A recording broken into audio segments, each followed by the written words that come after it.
Hello and welcome. We would like to welcome and thank all of the audience for joining us today. In a few minutes, we will start our session. But before we begin, we would like to invite you to watch the WSIS Forum 2022 video that will be played by the WSIS team while we wait for other attendees to register and join us.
Thank you again for joining our session today.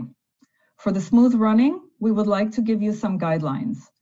Please note that during the session, attendees' microphones are muted. And if you would like to intervene, we ask that you put your comments or questions in the Q&A box. The Q&A box is at the bottom of your screen, and you can type questions there, and we will be monitoring those. And we will be asking those questions during the Q&A session. If you have technical issues, please use the chat functionality.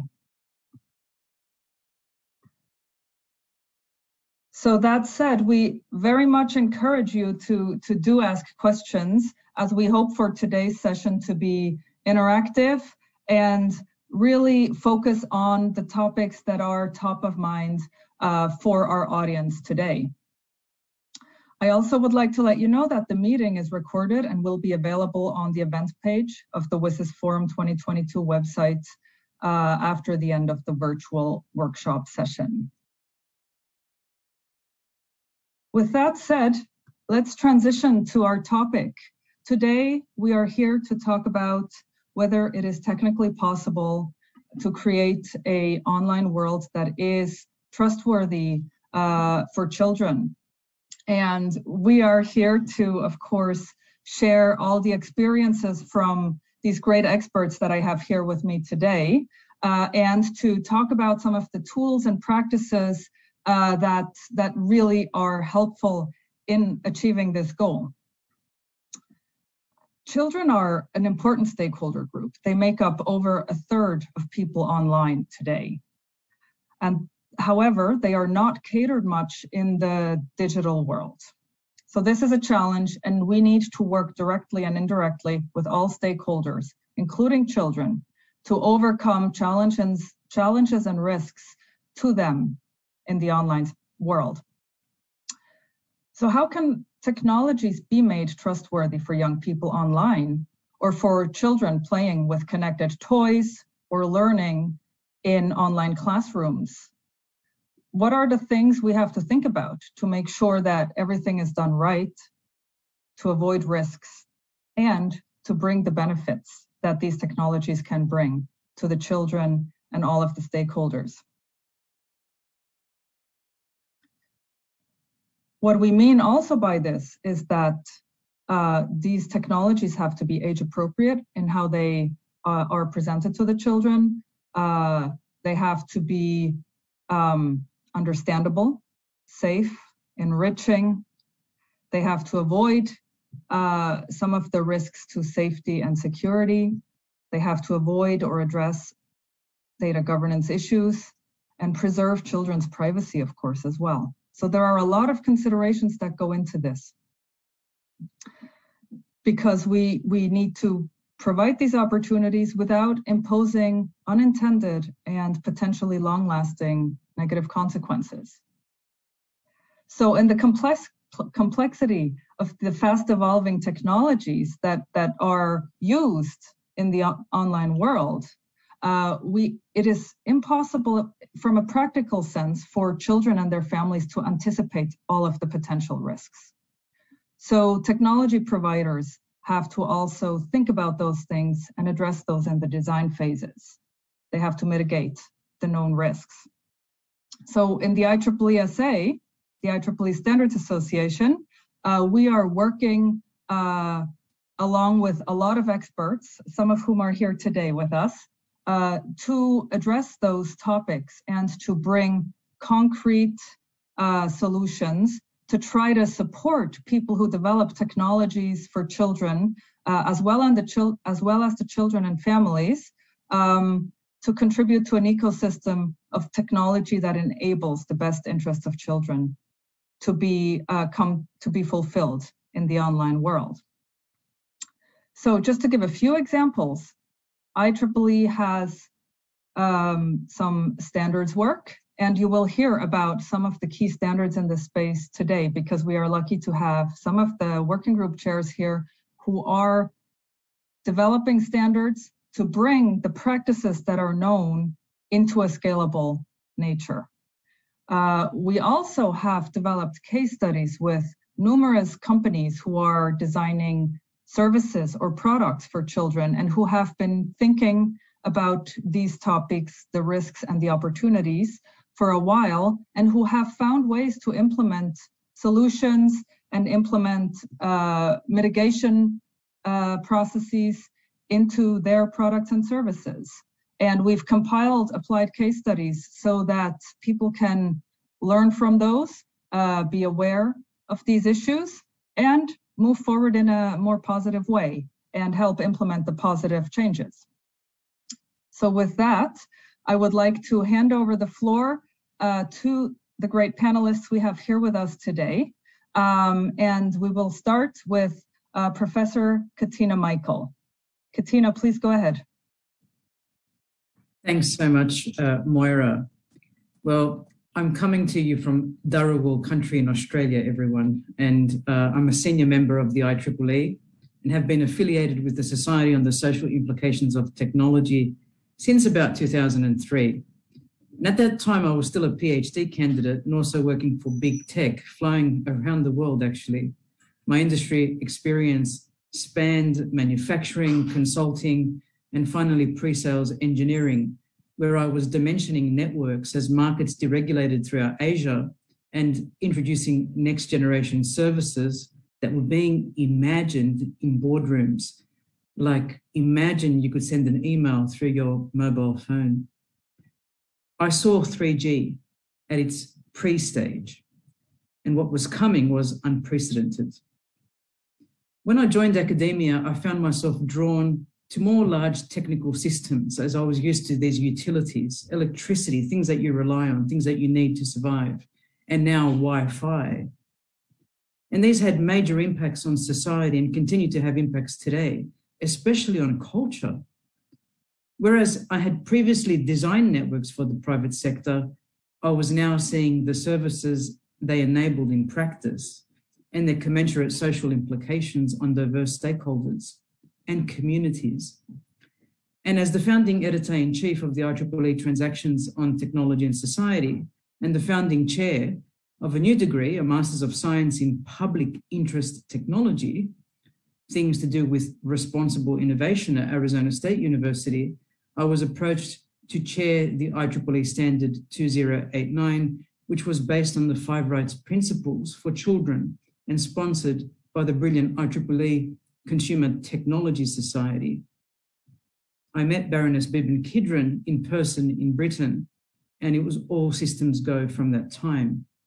So I brought together my industry background, my academic rigor on emerging technologies, volunteerism for the oldest privacy foundation in the world since 2008, government agency consulting, and experiences as a mother of 3 young children before their teens, and decided to take on this chairing role. Anything that had to do with children was a wonderful endeavor in my eyes. And another 30 committed individuals joined us on a regular basis over 2 years. They seemed so short. We had such a great time, and we ended up consulting hundreds of children through the 5 Rights non-government organization and not-for-profit. So how do we go about designing digital services that are age-appropriate for children? This is not a standard about a protocol, a specification, or a piece of hardware. It's a process. And the wonderful thing is that this process engages humans that happen to be children and youth. And on the next slide, we see the philosophy behind this design framework. It's based on the 5 Rights principles. And these include that a system, service, or app has to be built with recognition that the user is a child, considering the capacity and upholds the rights of children, offering terms appropriate to children, presenting information in an age-appropriate way so they understand what they're reading in terms and conditions, and offering a level of validation for service design decisions. This is what we need to align to. This is what we need to embed and embrace in our design process.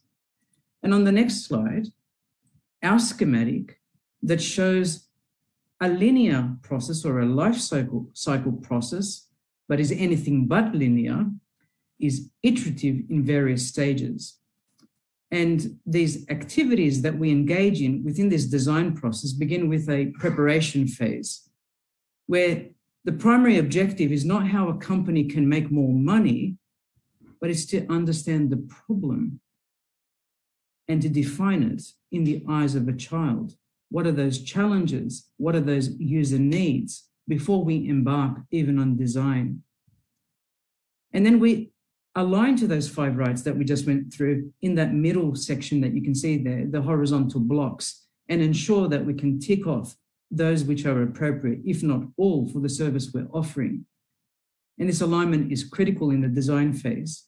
We then move to implement the age-appropriate digital services framework and ensure that we are doing that in the right way through guidance in the standard. And then we look at what's understood as risk in an age-appropriate risk register. What are those risks we can identify that are tolerant or intolerable? How do we mitigate these by introducing interventions? And if we cannot introduce them to mitigate the risk, do we forge forward with that particular function or feature or even application? And finally, the deployment of the new service, upgrading, maintaining, monitoring, and finally decommissioning. Now, it's commonplace for designers to engage in a process of design thinking, but here we are moving away a little bit from this traditional notion of imagine something in the boardroom and run with that imagination and implement it without actually including the child. In this particular standard, we engage the child from the outset and ensure that they are equal partners in this process of design, development, and delivery. So human-centered is really child-centered in this instance, and we incorporate methodologies such as participatory design and or co-design, and these are increasingly being used. Organizations are gaining awareness that digital products and services targeted at the children's market segment need to go beyond putting on the mind of a child. You know, we all think we remember what it was like to be a child, but times change. Imagine seeing the world through the eyes of a child. The wonderment, the spontaneity, the knowledge we gain, often we deliver and impose through our actions and behaviors as adults and expect the child to respond to these actions and behaviors, drawing them into the adult world. But how do we maintain the carefreeness of the child throughout design? How do we embrace their view of the world through this process? Well, we do it through this iterative cycle and life cycle approach. And on my final slide here, I just want to again emphasize age appropriate. Age appropriate is something that is suitable or appropriate for a person of a particular age. Even when we design for children, we do not expect that the child bracket from 0 to just under the age of 18, as defined in the Convention of the Rights of a Child, is one bucket. It is not. Many psychologists have defined different stages of development, and we have to be understanding how these align to our services at 3 years of age, if there is exposure to the digital platform, at 5, at 7, at 9, at 12, as the child gains independence and responsibility and the awareness and ability to denote different things that they are challenged by online, even to the point of what do we offer to those who are just under the age of 18. So the age-appropriate register is an information repository created for clarity, unambiguity, and reasons of traceability for the product. Think about it as a technical history file that contains data and insights gained in child impact exploration, prioritization, and product service requirements. And so with this, we recognize diversity, equity, and inclusion in this definition of age appropriate. So they're my opening remarks, Moira. Back to you. Thank you, Katina. And thank you for walking us through the standard at a very high level. This is really an important piece of work, and I think sets a great foundation for our discussion today as well.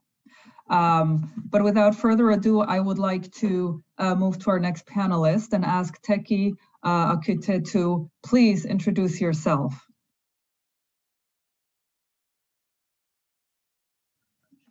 Thank you, Moira. My name is Teki Akute. I am the founder and executive director for Africa Digital Rights Hub.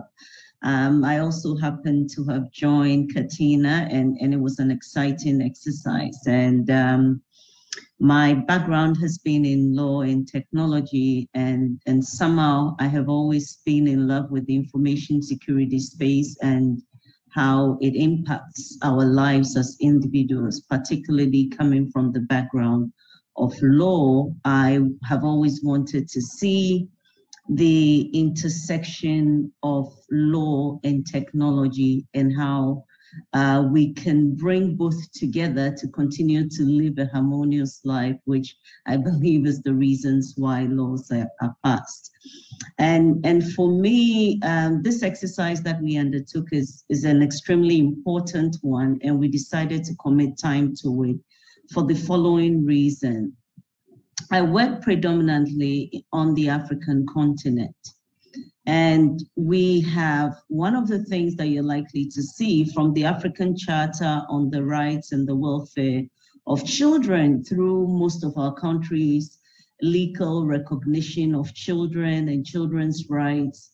In some countries, we have even gone further to have children's acts and laws developed. And to the extent all of protecting the interest of the child and making sure that children across Africa grow as children and grow into responsible adults. And we are able to protect them as the vulnerable community and an extremely important community that they are. Through to the more recent, we're seeing developments of data protection, which also, attributes certain significant importance to the processing of children's information on digital platforms. Now, in spite of seeing all these, which is calling for a better guarantee of rights, we continue to see that less and less attention is being given to this vulnerable group, i.e. children across Africa.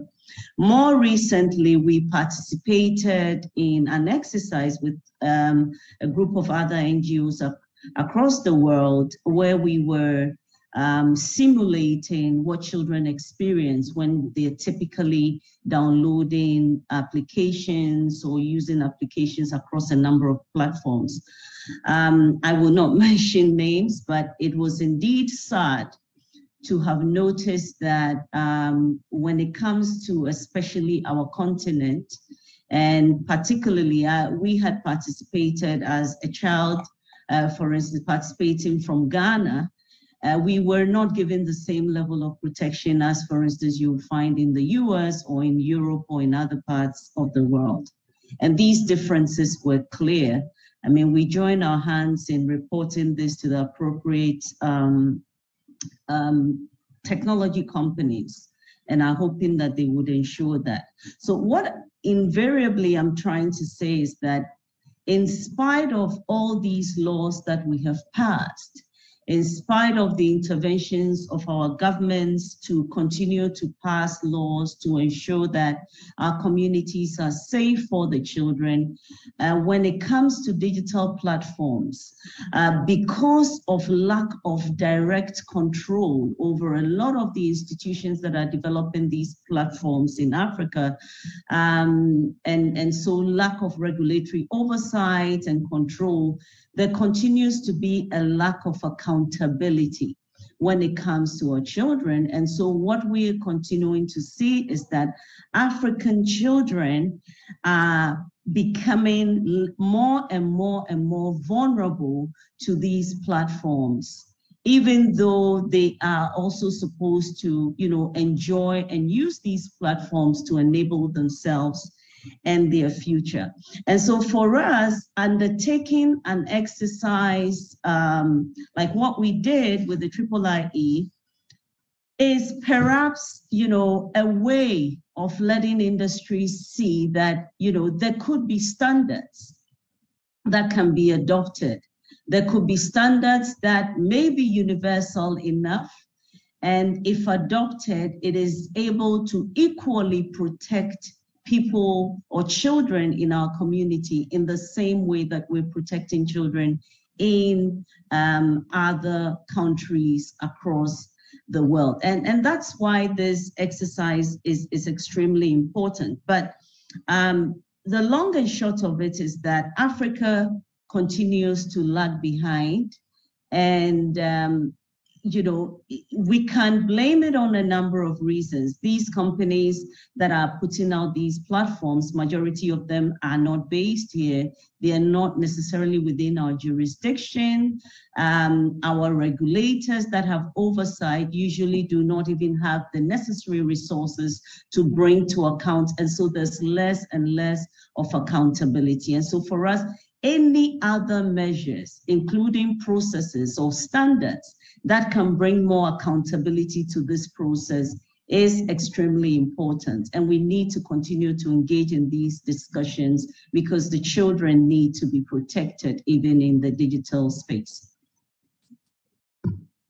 Thank you, Teki, and thank you for highlighting some of the challenges relating to the fact that in the digital world, which is more borderless and more distant from concrete approaches or from traditional approaches of governance and countries regulating and addressing those issues, that standards can hopefully fill that gap between those needs that are articulated at the policy level, but translate that into technical means and practical means, processes for addressing some of those gaps. So thank you for that contribution. And now please, Julie, please go ahead. Thank you so much, Moira. And thank you also, Katina and Teki, for the overall outline. My name is Julie Dawson, and I'm the Director of Regulatory and Policy at Yoti, a digital identity platform, which was set up to help people prove who they are or how old they are, either face-to-face or online, about 7 years ago now.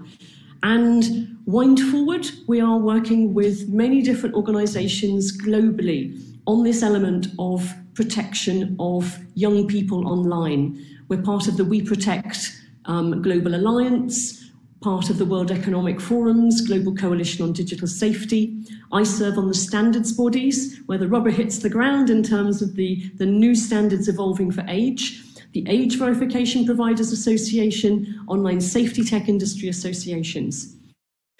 To this point. So probably about a decade ago, I was a trustee for one of the largest UK non-profits helping young people online, called The Mix, previously YouthNet, reaching out to about 4 million, mainly 12 to 24-year-olds, and seeing those issues that young people face online. When Yoti was founded, my role was very much looking at how to help people prove age or identity, but do it the right way. We've been set up as a B corporation, so not just looking at shareholder value, but looking at that triple bottom line of people, purpose, planet. And how can you also help people in an inclusive way to prove their age, who maybe don't have documents, maybe don't always have the latest device, and how to do that in a way that is respectful of the individual, meeting the guiding principles we set up that mean to be aware of data responsibility and cybersecurity. There are many different methods that have evolved to prove age to meet the standards that Katina eloquently described. But one of those key issues is how can that also work for people that don't have a document? Over 1 billion people on our planet currently have no foundational or government-issued document.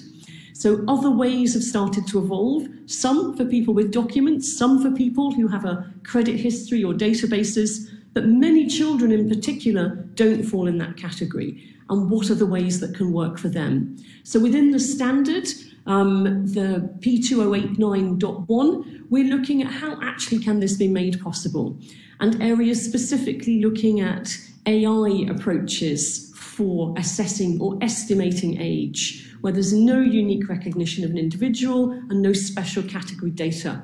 So we were privileged to work within the ICO's sandbox in the UK, the Information Commissioner's sandbox, but also crucially to look at the education around that. We worked specifically in South Africa with an organisation called Be in Touch with a Share to Protect campaign, looking at how to build materials to explain to young people and their parents and teachers and educators as to how this AI technology that can assess age works and involving them in that process. So that now, from the age of 6 up to 70, an AI age estimation can look at an individual, detect age, instantly delete that image, and look at how this can be deployed both on a device to maybe protect a young person from sharing a nude image, how it can be used for CSAM age detection, also by platforms on a software as a service basis. So these are the types of things that within the standards group we're looking at,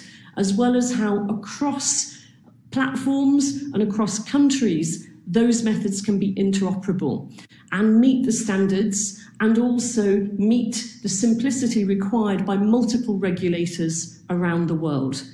So hopefully that gives a whistle-stop tour, Moira, and I'm sure there'll be more elements we'll dive into. Thank you. Thank you, Julie, for providing that overview. And I think, you get to a very important point of how do you know that the person interacting with your service is a child.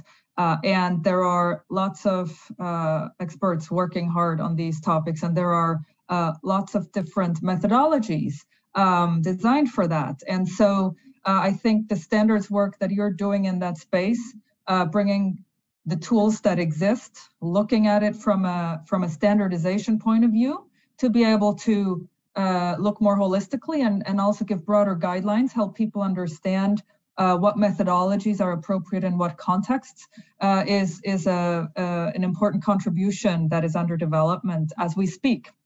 So thank you for highlighting that. Now, I will start the panel discussion, but first I just want to encourage the audience to please put any questions or comments in the Q&A box at the bottom of your screen. It is just left of center on your screen if you hover towards the bottom. So we would welcome any questions you might have. But so to kick us off, we've talked about children often being an invisible group of stakeholders. And I think several examples have been given by our panelists already. So how does a standard like 2089 that we discussed at the beginning help all the different ecosystem players design technology better and help also bring children into the mix? And if I may start with Katina with that question. Thank you, Moira. What a question. The invisible stakeholder, the voiceless stakeholder, the vulnerable stakeholder.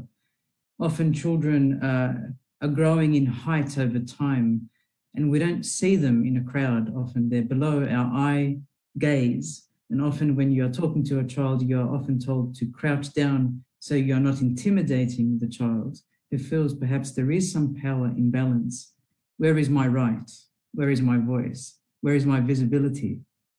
And for those of us who have interaction with children, we understand their amazing wisdom and knowledge, inventiveness, and very much creativity, much more than ourselves as formed full adults. And in this space, we are talking about child-centered design. And here we invite the child through their eyes, through their lived experience, to join us in a journey of design as professional experts. And in this merging of the lived experience, what is it like to be a child in 2022? In your location, not just in the world, in your local community. What do you love about being alive? What is difficult about being alive? And how could your world be improved? These are the questions. And this happens at the grassroots. This happens not over there when I look out into the distance. This happens in proximity. The child is in a shared space, a space where they feel comfortable to contribute, they feel empowered. And this is about stakeholder empowerment. How do we empower our children? By inviting them to have a voice, a seat at the table. How do we hear them? By listening, not talking and delivering to them and saying, you shall, you will adopt, and this is how it is. So, Moira, I think when you talk about an innovation ecosystem, while the child approach, the child-centered approach is embraced in 2089, we don't discount the other stakeholders at the table. These could be big tech companies willing, but not knowing how to go into this new space of design or co-design or participatory design. This is about regulators listening to one another, medical health professionals saying this is causing a medical illness, this app, this system of being hooked and addicted, as we've seen identified in diagnostic manuals, such as gaming addiction. We have undiagnosed health issues at the moment, and people trying to do labeling of what is going on at the moment as a result of consequences of various technology types and services. Social workers, community groups, elders in tribal communities, the media, among many other stakeholders coming together, educators, teachers, and so forth.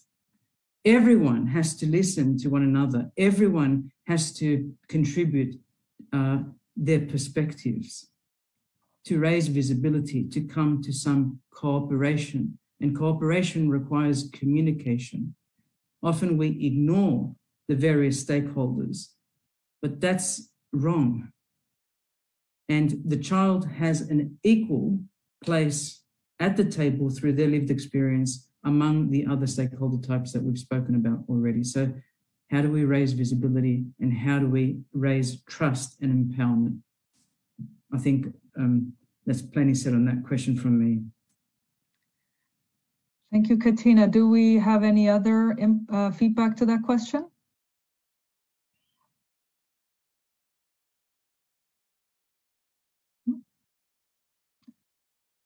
Julie, go ahead. I think there's a couple of angles, and also picking up on one of the questions within the chat. I think there's been some really interesting guidance in this area by UNICEF, looking at how to explain things for a child if technology is going to be directed at them. And when this guidance came out, we saw this as a really interesting sort of gauntlet, because it really puts it from that different perspective. And I know it made us as a company really think, how can we do this better? What videos, what games, what different formats can we create? What animations, what infographics? What can we do to go further on this journey? We're still actually evolving on that and looking at how we can do interactive surveys with young people that get a sort of a before and after experience and their feedback, and provide information and see whether it's understandable enough. And this is something that I think is an ongoing journey. I also put in the chat a link to some really good resources that have been designed in workshops by organisations trying to implement and devise from the ground up age-appropriate solutions. And I think this design community will be a really important one going forwards, that starts to think how to bring the child into that process and how to share best practice across designers of actually doing that. So I wouldn't say Rome was built in a day, and this isn't all achieved and we can all pack up and go home. There's a lot to keep on evolving and sharing. But I do see from the people that have taken part in those workshops and the materials shared that there is a lot to be gained from there. And I think upcoming, Moira, there's also going to be some case studies from the IEEE that will also share some best practice in this area. I don't know if you've got an overview of the range of those that will be coming through. Yeah, thank you, Julie. So we have case studies at looking how to design services in a trustworthy manner for children. And there are a wide variety, actually, of case studies, including Yoti provided a case study. So there is some, how do you deal with age estimation questions and privacy, but there are also ones looking at online learning, and there's one case study looking at some schools that had to shift to online learning that had no experience at all with it when the pandemic came. So looking really at a lot of the key things that have to be thought through and implemented. Those case studies are intended as showing ways to do this. And of course, as we try to take from case studies to become standardized, to really then give broader guidelines to make them applicable more broadly and more generally. I think that's kind of the evolution of looking at that. So the case studies hopefully will also be, feed into scalable guidance over time. So yeah, thank you, Julie, for mentioning that. And I think there's a lot of attempts at looking at how people are solving these challenges and building on that and raising awareness. Because in the end, I think also what we hear when we talk to people, who develop the technologies for children, is often it is a topic that they have not really thought about or considered. Some of the risks, some of the age-appropriate questions are things that just had not come to mind. And awareness is the first step. And often when the awareness comes, then the questions are, well, how can I fix this? How can I address this? Because of course, people want to design products that are appropriate for children, that serve their stakeholder communities. That's the goal. But sometimes there are blind spots. And so we're hoping to help raise awareness and help address those. All right, shall I move to the next question then? One of the questions is also about age group distinctions. I think this was mentioned earlier. Children 0 to 18 are not, or to just under 18 are not one group. I think we all know that intuitively, of course, but when we speak about children, it often, or it can get reduced to that approach, the before 18 and the after 18. So how do we engage in age group discussions in an empathetic way and account for children's evolving capacity as these environments for children are designed? How can their needs be addressed? Again, understanding that they are many demographics. Julie, would you like to start with that one? Certainly, yes.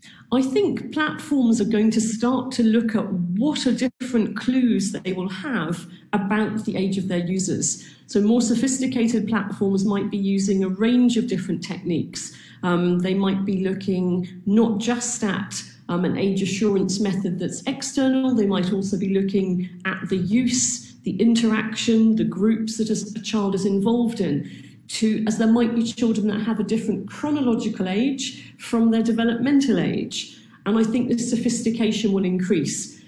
We're already seeing that platforms can assess between 1.5 years of accuracy of the age of young people. And in general, looking at within 2 to 3 years of accuracy for, say, a 2 to 5, a 5 to 8, that's the sort of degree I think that we're going to look at. Whereas 5-10 years ago, it was a binary above or below 18. Then people were maybe looking at above or below 13. And I think going forwards, it's going to be look at how do we treat someone differently and in their best interest if we know they're between 5 and 8 or between 8 and 12. How do we modulate accordingly the language, the support services, potentially turning off geolocation, turning off notifications late at night, and not just age gating and saying you can't be in this area, but how do we adapt an area? So in a games environment, that might be if we have X hundred people playing a specific game, what is the different content moderation and the different functionality that's available that doesn't diminish the experience of that game if it is a multiplayer game?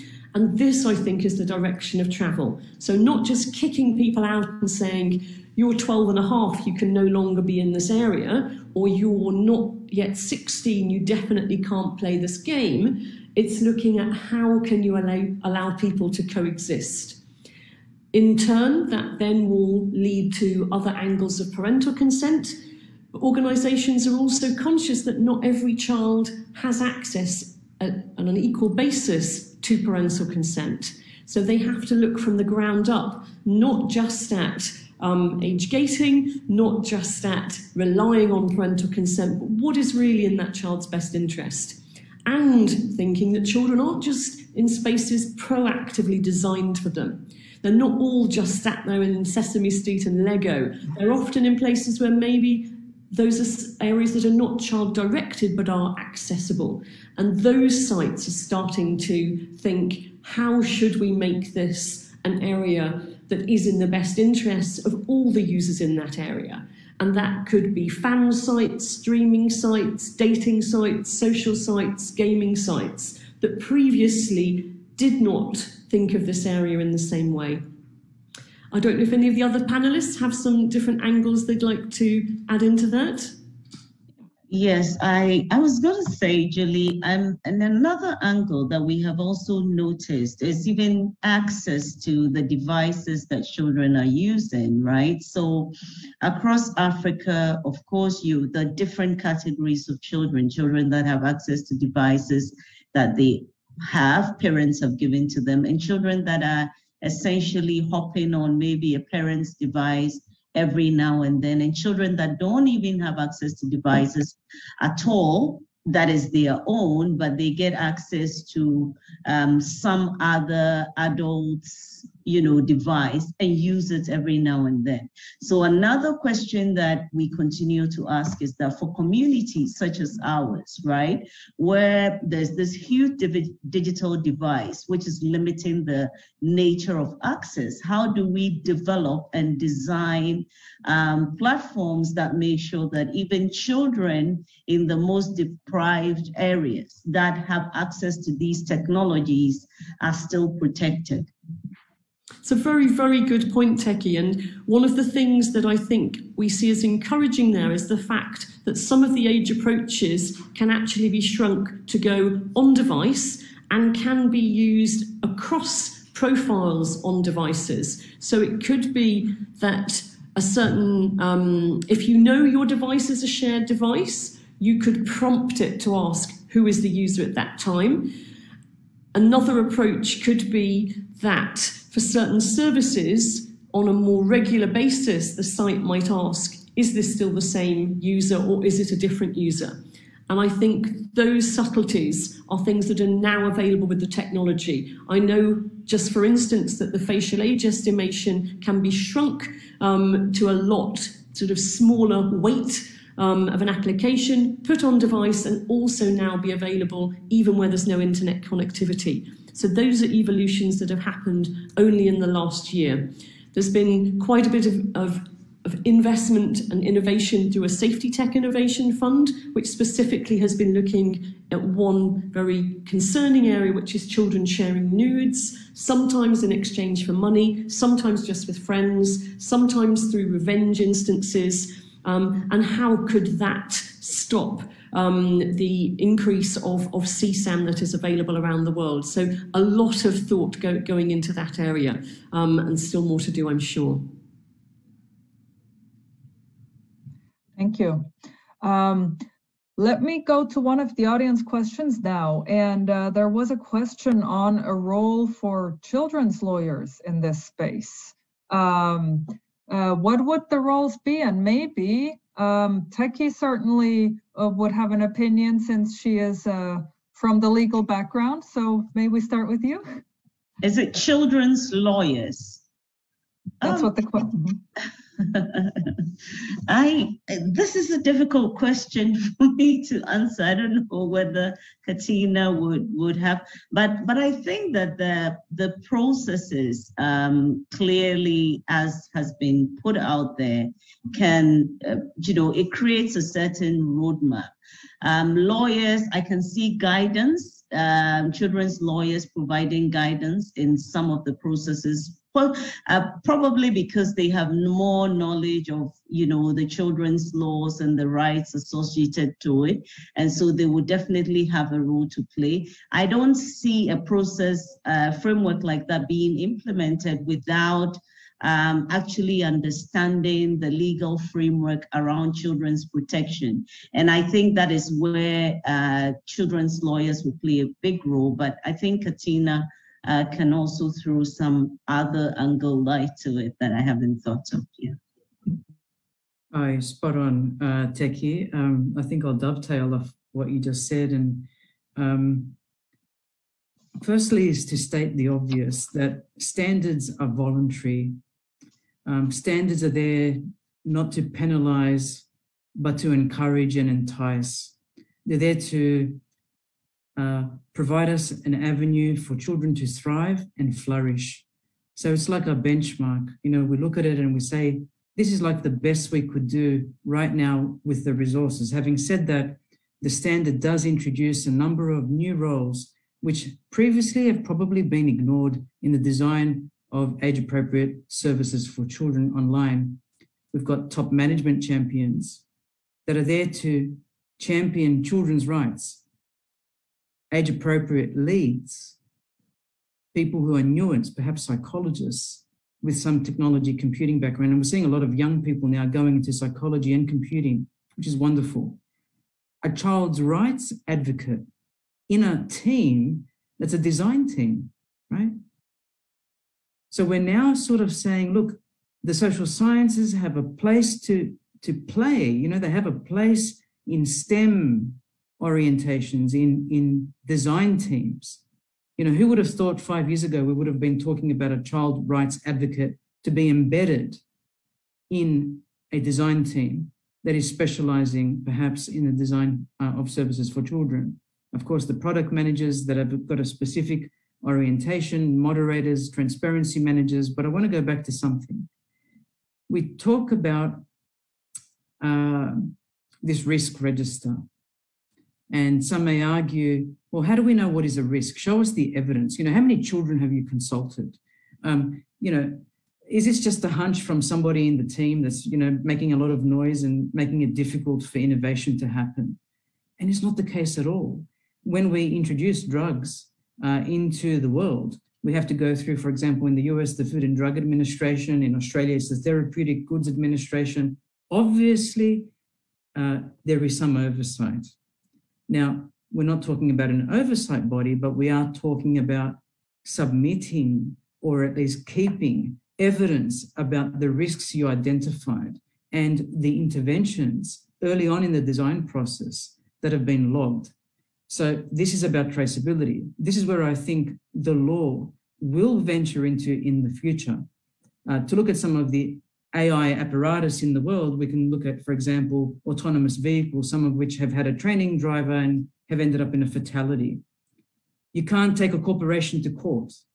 Well, not yet, although the idea of corporate personhood is very important. And if a corporation can enjoy the benefits of their, you know, fruits, then they should also be responsible for those negative externalities that have perhaps unintended from them ended up in society.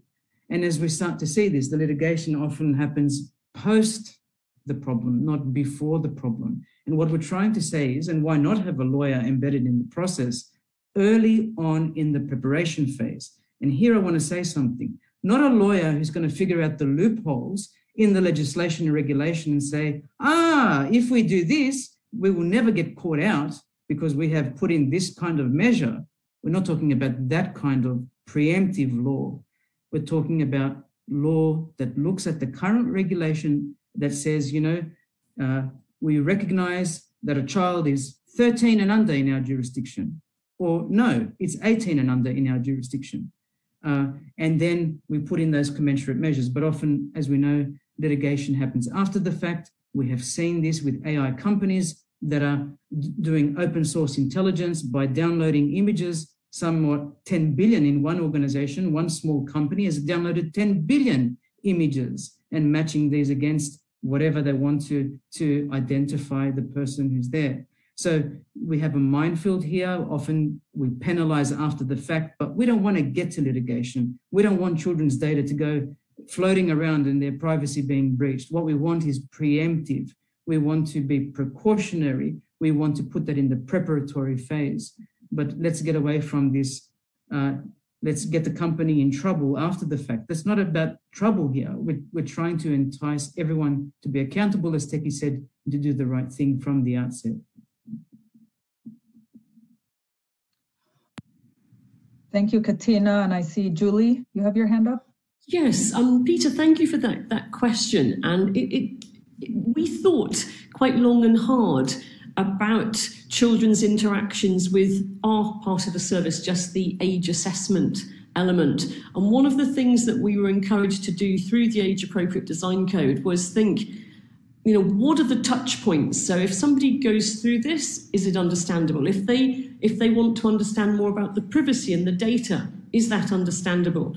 So specifically, when we consulted with young people, we found various words were just really not clear. They were too legalistic, things like third party, or even terms like biometrics. So we went through all of the privacy policy, which is one of those, you know, legalistic documents that probably only 3 or 4% of adults actually read.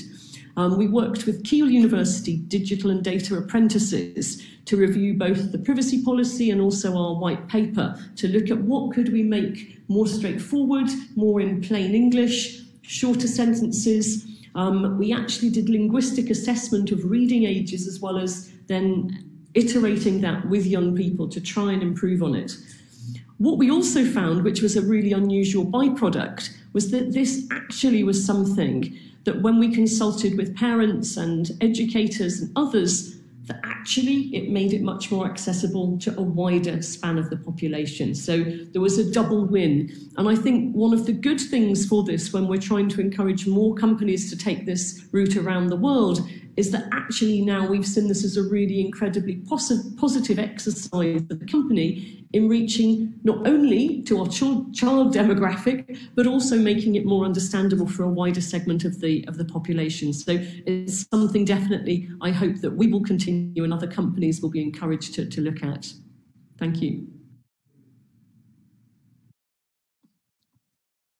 And thank you, Julie, for highlighting that positive side effect as well. I think we all know that, yeah, even adults don't read all of the terms and conditions and all of those things. And by designing it better with children in mind, we are all benefiting because some of those things do need to be simplified from a user's perspective. From a user's perspective, you don't want to read for a half hour before you can go use a new service. It just doesn't make sense in the real world. So that's certainly a benefit that can be triggered here.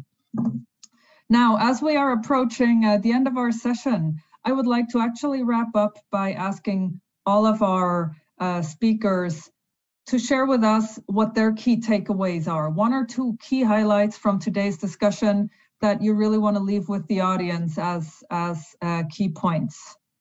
So let's start with Techie, please. Thank you, Moira. I think my key takeaway is that it is doable. It's going to take a number of steps for us to get there. It's not going to happen now, but I think that, you know, the bottom line should be about commitment to ensure that our children are protected in the digital space. And I think that that is a key takeaway for me. Thank you, Techie. Julie? Thank you, Moira. I would say that it really is possible now to assess age. Methods have evolved in a healthy ecosystem over the last few years. Over 90 methods now have been approved by the German regulator, the KJM in Germany, which is really encouraging. Standards are also around the corner, the P2089.1, and also a new IEEE standard that do look at the governance, the security, the privacy, and the inclusion elements. And there's also really a lot of work on interoperability happening through the EU Consent Project. I'll put a few of those links in the chat, but the technology is now here. So I think the next step is for us all to look at how that works well for the risk assessment of platforms and how then to audit that that is actually happening. And as Techie says, around the world. Thank you. Thank you, Julie. And Katina, please share your highlights. Thank you, Moira, and thank you to the panelists too. Very inspiring. I think organizations are certainly gaining an awareness that digital products and services targeted at children's market segments need to go beyond putting on the mind of a child and ideating in a boardroom without them. It's about inviting children to participate in the design process as equal stakeholders, but also direct stakeholder engagement with all the other stakeholder types we mentioned to come together to innovate. Innovation is a process of interactive learning. We do it together and we're accountable together for the things that we produce.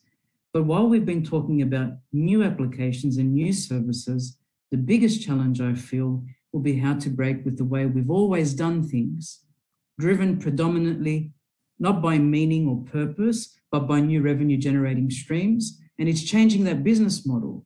And how do we really value not just the children's stakeholder type, but all the stakeholder types we mentioned? So perhaps another challenge is to take a good hard look at ourselves and a good look at the existing digital service offerings, ensuring that the services are age appropriate, and most are not. And if they're not, how do we take this new standard, not pay lip service to it, not pay ethics washing to it perhaps, but use it and implement it while complying to local regulations? And so this is what 2089 is. It's an invitation to all stakeholders to get on board and claim responsibility for what's going on in society with regards to digital platforms. It's a call to action that we can do better. We know we can. We've consulted children, they've told us, and we can allow children to thrive online instead of becoming addicted to various platforms, even to things like internet gambling that is prevalent in South Africa. The fallout of the negative externalities to all the stuff we've ignored is too grand. We need to address this urgently, and we have avenues to do that. You know, look at the applications that Yoti was talking about through Julie's discussion, and also the frameworks that Teki was talking about. So let's do that together and become successful in the design of online digital services for children that are age appropriate. Thank you all for highlighting both the urgency of addressing these issues, but also the opportunities that are coming with the increased awareness, both at the governmental levels, as well as with the technology evolution that is bringing a lot of opportunities of having a more nuanced and proactive approach in addressing these topics. So thank you again for highlighting those key topics. And now I also wish to thank our audience who joined us today and some of the questions we received. Thank you all for your interest. We look forward to hopefully seeing you again and engaging with you. Please feel free to check out our website as well. I put it in the chat, and you can also register there to receive future updates on these topics. And so before we officially close the session today, we would like to invite the WSIS team to now play the WSIS Forum Partners video. Thank you all again.